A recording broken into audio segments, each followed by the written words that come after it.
Hello, I'm Gavin Hoey and this is the Mick & Sue tabletop lighting kit and 50cm lighting cube. Now in this video I'm going to do some product photography, but not just any old product photography. We're going to do jewellery, which is probably one of the hardest things to photograph.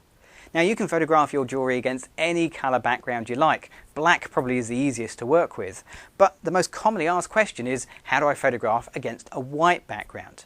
Now getting that pure white background needs a little bit of work in camera and a little bit of preparation with the product. First of all, let's talk about backgrounds. I'm actually going to use a very special custom-made background. Here it is. It's actually just a standard bathroom, kitchen, white tile, and the bigger you can find, the better. That's going to be our background, and it works really well for a couple of reasons. Firstly, it's a beautifully smooth white finish, and secondly, it's reflective. So that will bounce some light back at the camera and make your pure white backgrounds really, really pure white. So let's pop it into the lighting cube and set the camera up and take some pictures. So I'm going to start off with something reasonably simple to photograph, just a flat hair clip, and it's a nice dark colour as well. So I'm going to pop that onto the kitchen tile. I'm going to grab the camera and just take a shot. As you can see, the image looks pretty grey and horrible, so if you want a pure white, you're going to need to adjust your camera settings. Exposure compensation is the thing you're looking for. You'll need +2 or even up to +3 extra stops to make sure that pure white stays white. Okay, so that was simple enough with the dark brooch. Let's try something more challenging.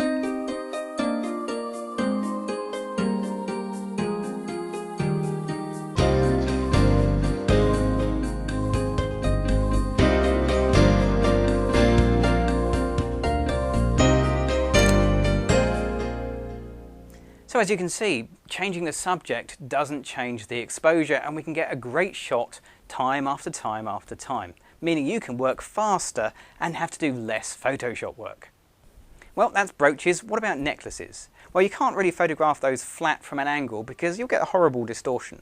So I'm going to stand the tile up and put the necklace down in front of the tile.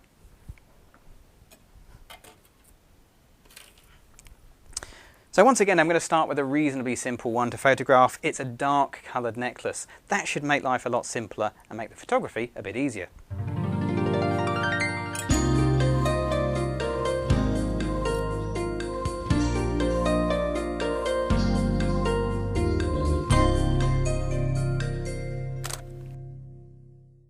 As you can see, the results are pretty good.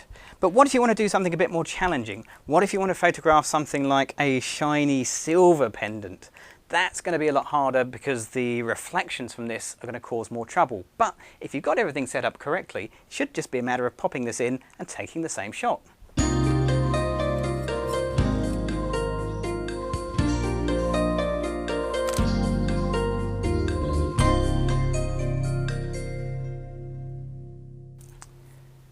Finally, I've got the hardest thing of all to photograph. It's a much bigger pendant, it's more three-dimensional, and it has a very shiny surface as well. So if I put that into the background in the same way as we've done before, we're going to end up with some shadows. Let's see what the result looks like. Okay, so there's a couple of problems. The first one is it doesn't look very 3D. So to give more depth to the image, I'm going to change the base of the lighting cube. Now at the moment it's just the normal white, but I'm going to use the black background underneath the subject. That will put some darker reflections underneath the pendant and give it a more 3D feel. Yep, that's looking better, but we still have a problem with shadows around the edge of the pendant. That's because it's quite a deep pendant, and to get around that I'm going to take the pendant off the tile and just hang it so it sits just a few inches in front of the tile.